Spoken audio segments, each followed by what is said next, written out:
ஏசாயா 65 அதிகாரம். என்னை குறித்து விசாரித்து கேளாதிருந்தவர்களாலே தேடப்பட்டேன், என்னை தேடாதிருந்தவர்களாலே கண்டறியப்பட்டேன். என்னுடைய நாமம் விளங்காதிருந்த ஜாதியை நோக்கி, இதோ இங்கே இருக்கிறேன் என்றேன். நலமல்லாத வழியிலே தங்கள் நினைவுகளின்படி நடக்கிற முரட்டாட்டமான ஜனத்தண்டைக்கு நாள் முழுவதும் என் கைகளை நீட்டினேன்.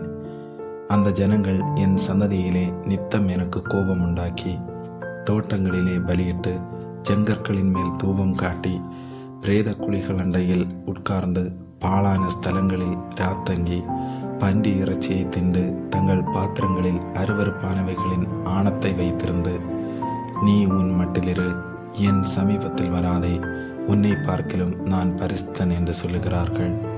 இவர்கள் என் கோபத்தலாகிய புகையும் நாள் முழுதும் எரிகிற அக்னியுமாயிருப்பார்கள். இதோ அது எனக்கு முன்பாக எழுதியிருக்கிறது, நான் மௌனமாயிராமல் சரிக்கு சரி கட்டுவேன். உங்கள் அக்கிரமங்களுக்கும் மலைகளில் தூபம் காட்டி மேடைகளின் மேல் என்னை நிந்தித்த உங்கள் பிதாக்களுடைய அக்கிரமங்களுக்கும் தக்கதாக அவர்கள் மடியிலே சரி கட்டுவேன். நான் அவர்கள் முந்தின செய்கையின் பலனை அவர்கள் மடியிலே அளப்பேன் என்று கர்த்தர் சொல்லுகிறார். கர்த்தர் சொல்லுகிறது என்னவென்றால், ஒரு திராட்சை குலையில் ரசம் காணப்படும் போது அதை அழிக்காதே, அதிலே ஆசீர்வாதம் உண்டென்று சொல்லுகிறபடி நான் என் ஊழியக்காரன் நிமித்தம் அனைத்தையும் அழிக்காதபடி செய்வேன். யாக்கோபிலிருந்து ஒரு வித்தையும் யூதாவிலிருந்து என் மலைகளை சுதந்திரிப்பவரையும் எழும்ப பண்ணுவேன். நான் தெரிந்து கொண்டவர்கள் அதை சுதந்திரித்து கொண்டு என் ஊழியக்காரர் அங்கே வாசம் பண்ணுவார்கள். என்னை தேடுகிற என் ஜனத்துக்கு சாரோன் ஆட்டுத் தொழுவமாகவும் ஆகோரின் பள்ளத்தாக்கு மாட்டுக்கிடையாகவும் இருக்கும். ஆனாலும் கர்த்தரை விட்டு என் பரிசுத்த பர்வதத்தை மறந்து என்னும் தெய்வத்துக்கு பந்தியை ஆயத்தம் பண்ணி மேனி என்னும் தெய்வத்துக்கு பானபலியை நிறைய வார்க்கிறவர்களை உங்களை நான் பட்டயத்துக்கு எண்ணி கொடுப்பேன். நீங்கள் அனைவரும் கொலை செய்யப்பட குனிவீர்கள். நான் கூப்பிட்டும் நீங்கள் மறு உத்தரவு கொடுக்கவில்லை, நான் பேசியும் நீங்கள் கேட்கவில்லை.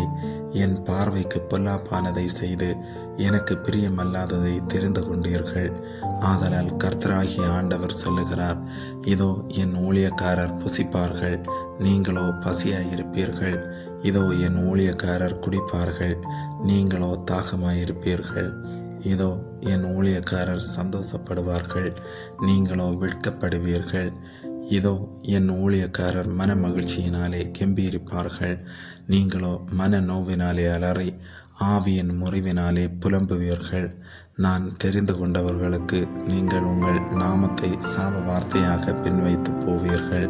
கர்த்தராகிய ஆண்டவர் உன்னை கொன்று போட்டு தம்முடைய ஊழியக்காரருக்கு வேறு நாமத்தை தரிப்பார்.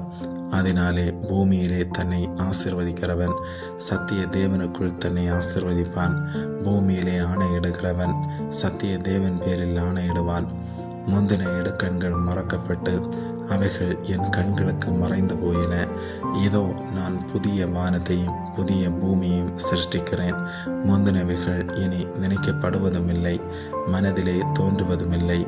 நான் சிருஷ்டிக்கிறதினாலே நீங்கள் என்றென்றைக்கும் மகிழ்ந்து களி கூர்ந்திருங்கள். இதோ எருசலேமை களி கூறுதலாகவும் அதன் ஜனத்தை மகிழ்ச்சியாகவும் சிருஷ்டிக்கிறேன். நான் எருசலேமின் மேல் களி கூர்ந்து என் ஜனத்தின் மேல் மகிழ்ச்சியாயிருப்பேன். அழுகையின் சத்தமும் கூக்குரலின் சத்தமும் அதில் இனி கேட்கப்படுவதில்லை. அங்கே இனி அற்ப ஆயுசுள்ள பாலகனும் தன் நாட்கள் பூரணமாகாத கிழவனும் உண்டாகிறார்கள். 100 வயது சென்று மரிக்கிறவனும் வாலிபன் என்று எண்ணப்படுவான். 100 வயது உள்ளவனாகிய பாவியோ சபிக்கப்படுவான். வீடுகளை கட்டி அவைகளில் குடியிருப்பார்கள், திராட்சை தோட்டங்களை நாட்டி அவைகளின் கனியை புசிப்பார்கள். அவர்கள் கட்டுகிறதும் வேறொருவர் குடியிருக்கிறதும் அவர்கள் நாட்டுகிறதும் வேறொருவர் கனி புசிக்கிறதுமாயிருப்பதில்லை. ஏனெனில் விருட்சத்தின் நாட்களைப் போல என் ஜனத்தின் நாட்கள் இருக்கும். நான் தெரிந்து கொண்டவர்கள் தங்கள் கைகளின் கிரியைகளை நெடுநாளாய் அனுபவிப்பார்கள். அவர்கள் விருதாவாக உழைப்பதில்லை, அவர்கள் துன்பம் உண்டாக பிள்ளைகளை பெறுவதும் இல்லை. அவர்களும் அவர்களோடு கூட அவர்கள் சந்தானமும் கர்த்தராலே ஆசிர்வதிக்கப்பட்ட சந்ததியாயிருப்பார்கள். அப்பொழுது அவர்கள் கூப்பிடுகிறதற்கு முன்னே நான் மறு உத்தரவு கொடுப்பேன். அவர்கள் பேசும்போதே நான் கேட்பேன். ஓநாயும் ஆட்டுக்குட்டியும் ஒருமித்து மேயும், சிங்கம் மாட்டைப் போல வைக்கோலை தின்னும், புழுதி சர்ப்பத்துக்கு இரையாகும். என் பரிசுத்த பர்வதமெங்கும் அவைகள் தீங்கு செய்வதுமில்லை, கேடு உண்டாக்குவதுமில்லை என்று கர்த்தர் சொல்லுகிறார். ஆமேன்.